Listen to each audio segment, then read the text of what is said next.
Although we're small in numbers, I'm sure we're going to have an interesting meeting. I'll start by giving apologies, firstly from the World Development Movement, who were unable to provide a regional speaker, and also from my friend and comrade Glenn Hart. Poor Glenn, in the very last minute, was told by his bosses at Transport for London that he would have to work, even though they promised him the day off, and he was told it was company needs. But he did give me a slight indication about what he was going to talk about. What he was going to talk about is his three great mothers: his biological mother, Mother Africa, and also Mother Nature. Unfortunately, I can't tell you the rest of the speech, and I feel sure I wouldn't do justice to the speech anyway. So I've only got one more little thing to say. We all know about Pastor Niemöller, what he said. I'd like to misquote him. When there was a tsunami in Southeast Asia, I wasn't there, so I looked away. And when there were the floods in Pakistan, I wasn't near there, so I closed my eyes.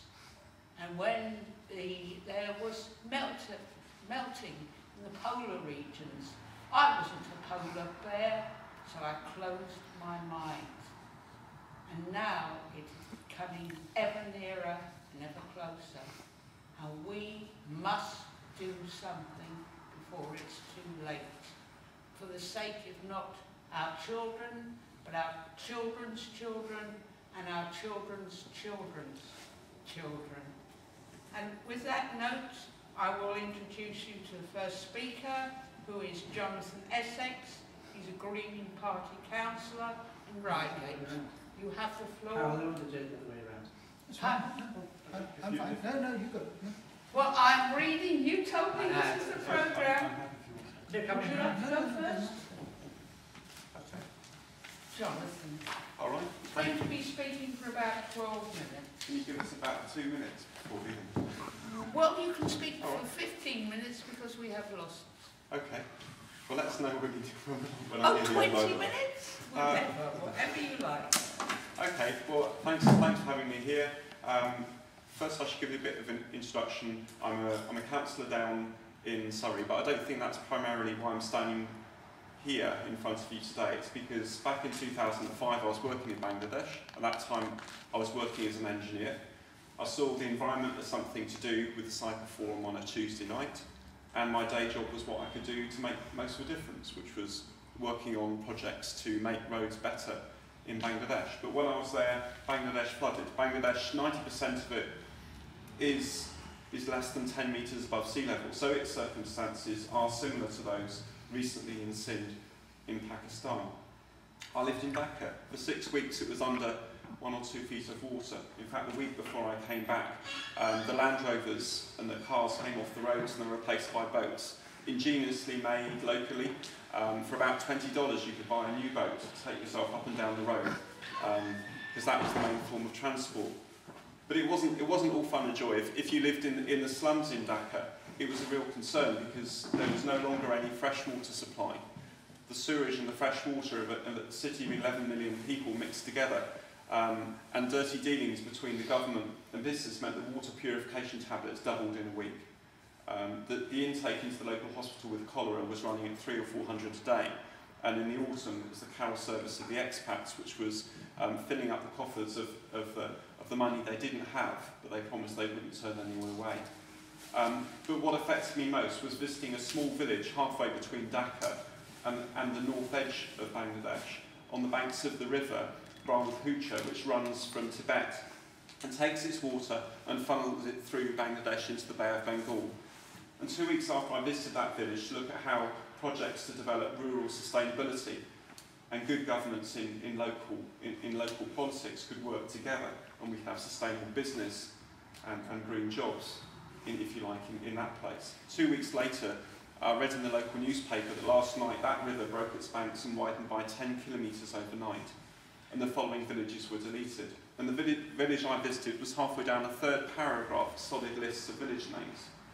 So when I read stuff about Bangladesh slowly going underwater, I'm reminded of some work I looked at of impacts of a bridge being proposed to be built over the river near Dhaka. And what that said was a 1 metre rise in sea level would effectively turn a 1 in 100-year return period monsoon or storm event in that country into the average annual event. But what concerned me most was the response to that was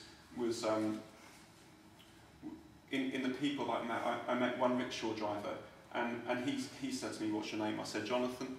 "What football team do you support?" "Newcastle." And then he proceeded to tell me the starting lineup and how Manchester United had beaten 2-1 the night before.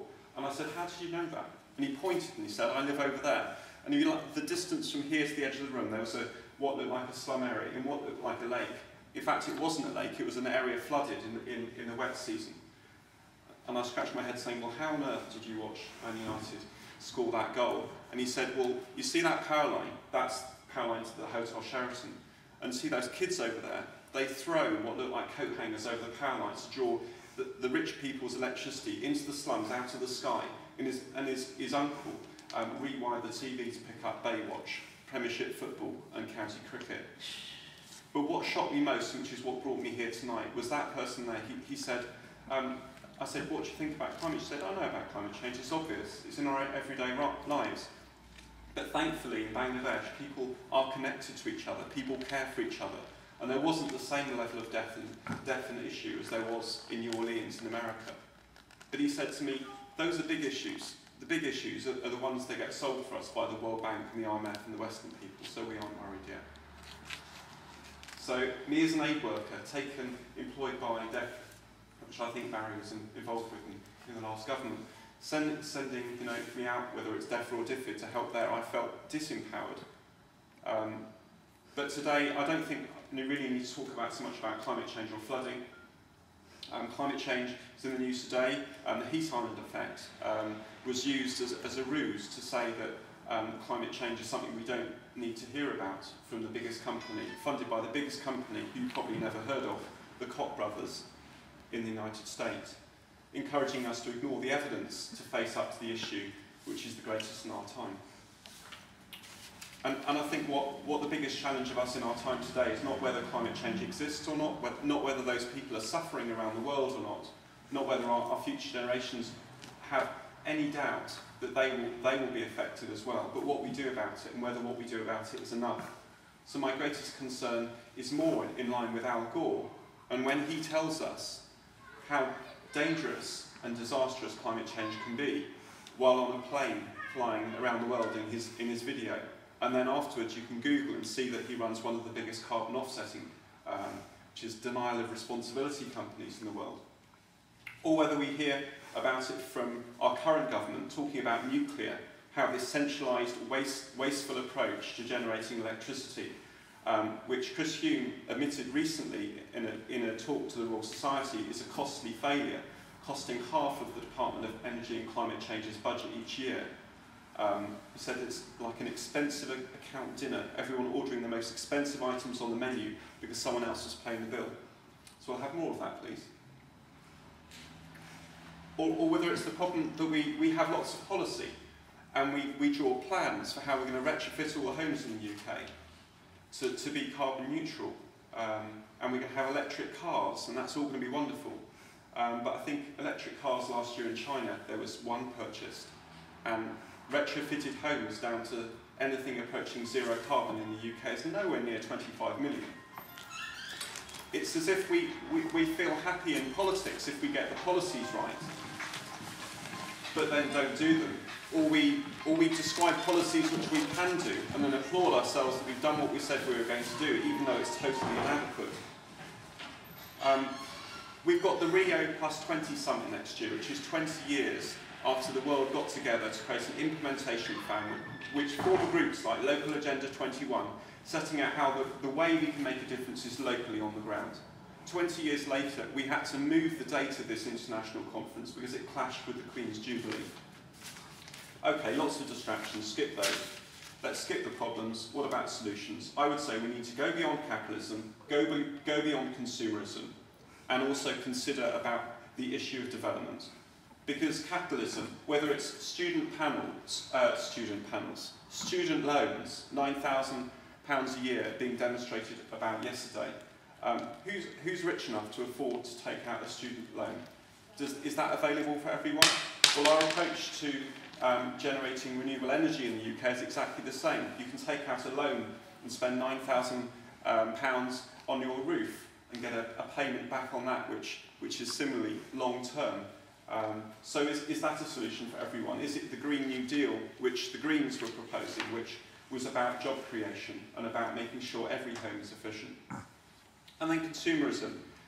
Is consumerism simply an approach that drives us ever to want more stuff? And then we provide more stuff and we find that that uses more energy and that uses more materials and that uses more waste. So climate change isn't a technical issue, isn't a scientific issue. It's questioning the very fundamental way in which our society demands ever more roads to be built for those cars to be consumed upon, ever more houses to be built for us to live more individual lives with more households needing more carpets, more cookers, more sofas and more energy use each hour of the day. Which brings us to development. Not talked about. Quite often the media like us to consider the problem is really population growth, the growth in the number of people. And that is another issue we should focus on. But I would argue that perhaps is it not the growth in oil use and the growth of consumer products and the growth in our energy-rich, resource-intensive lifestyles which drives population to go up rather than the other way around? And should we not focus on development and go beyond the sustainable development hoax proposed by the current government in their national planning policy framework and actually consider that currently, this year, we now have reached 50% of the global population living in urban areas and we've reached 7 billion people.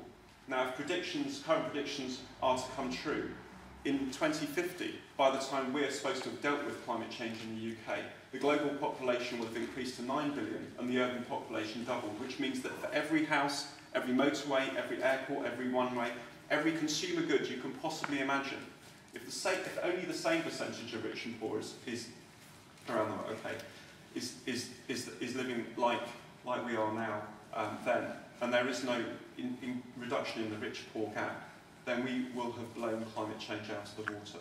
So what do we do about it? Well, there is a march on December the 3rd. There is a conference on Saturday all day. And it proposes that we don't look at a big problem that needs a big solution, but instead we need a big problem that needs a big agreement so we can all act together. And I would just end with two quotes. One is looking at the scale of the problem. The poet Roberto Unger, he said, "At every level, the greatest obstacle to transforming the world is that we lack the clarity and imagination to conceive that it could be different." And E.F. Schumacher, who back in 1973 ended his book Small is Beautiful with this. He said, "Everywhere people ask, what can I actually do? The answer is as simple as it is disconcerting. We can, each of us, work to put our inner house in order. The guidance we need for this work cannot be found in science or technology, nuclear power if you like, the value of which utterly depends on the ends they serve, but it can still be found in the traditional wisdom of mankind." I'd like to end there, maybe come back and talk about financial issues later.